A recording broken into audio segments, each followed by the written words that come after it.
कांग्रेस सांसद और लोकसभा में नेता प्रतिपक्ष राहुल गांधी 2 दिवसीय दौरे पर 4 जून को उत्तराखंड आ रहे हैं। अपने दौरे में वो कांग्रेस के पदाधिकारियों से मुलाकात करेंगे, साथ ही कई कार्यक्रमों में भी शामिल होंगे। राहुल के इस दौरे से पहले उत्तराखंड में बड़ा राजनीतिक घमासान शुरू हो गया है। राज्य की भारतीय जनता पार्टी राहुल के दौरे पर सवाल उठा रही है, तो वहीं कांग्रेस इस पर पलटवार करती नजर आ रही है। राहुल गांधी जी ये भारत की जो राजनीतिक प्रक्रिया है उसमें विपक्ष के सबसे बड़े लीडर हैं। ये उम्मीद करनी चाहिए कि जब वो यहाँ पे उत्तराखंड में आ रहे हैं तो कहीं ना कहीं हमारा डेमोक्रेटिक सिस्टम गवर्नेंस को जो सपोर्ट करता है और गवर्नेंस को जो क्वेश्चन करता है वो ना स्ट्रांग बने। लेकिन राहुल गांधी जी 5 साल के बाद में यहाँ पे पहली बार आ रहे हैं। उसके बाद में वो सीधा सैनिकों से संवाद कर रहे हैं, जिसे सैनिक सम्मेलन बोलते हैं।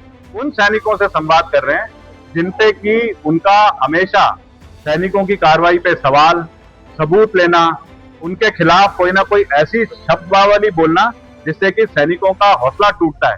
वो प्रक्रिया करने के बाद में अगर वो आ रहे हैं तो मेरा तो एक ही चीज है राहुल गांधी जी से ये पूछने का कि आपको जानकारी भी है कि आप यूके उत्तराखंड में आ रहे हैं। ये यूके यूनाइटेड किंगडम इंग्लैंड नहीं है। कल उत्तराखंड में आदरणीय राहुल गांधी जी के दौरे को लेकर भारतीय जनता पार्टी के नेता बिल्कुल बिलबिलाहट में हैं। मैंने मुख्यमंत्री पुष्कर सिंह धामी जी के स्टेटमेंट को सुना और मैंने कर्नल कोठियाल जी के स्टेटमेंट को भी सुना। मुझे खास करके कर्नल कोठियाल जी के स्टेटमेंट को सुनकर बहुत दुख हुआ। कर्नल कोठियाल जी विचारधारा के रूप में निश्चित रूप में उस विचारधारा से नज़दीक होंगे, हालांकि उन्होंने अपने राजनीतिक जीवन में उस विचारधारा को त्याग कर भी अन्य विचारधाराओं को अंगीकृत करने का काम किया। लेकिन फिर भी उनसे ये उम्मीद नहीं की जाती कि वो इस प्रकार के शब्दों का उस व्यक्ति के लिए प्रयोग करें जिस व्यक्ति को भारत के करोड़ों लोगों ने दिल्ली के लोकसभा में नेता प्रतिपक्ष बनाया, उस पद पर बिठाया।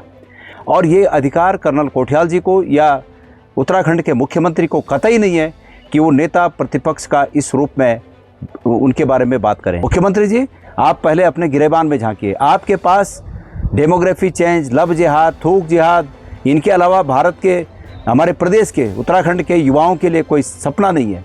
आपके पास कोई विजन नहीं है और सिर्फ राहुल गांधी जी को टारगेट करके आप चाहते हैं कि आपकी बैतरणी पार हो फिर, लेकिन ये नहीं होने वाला है।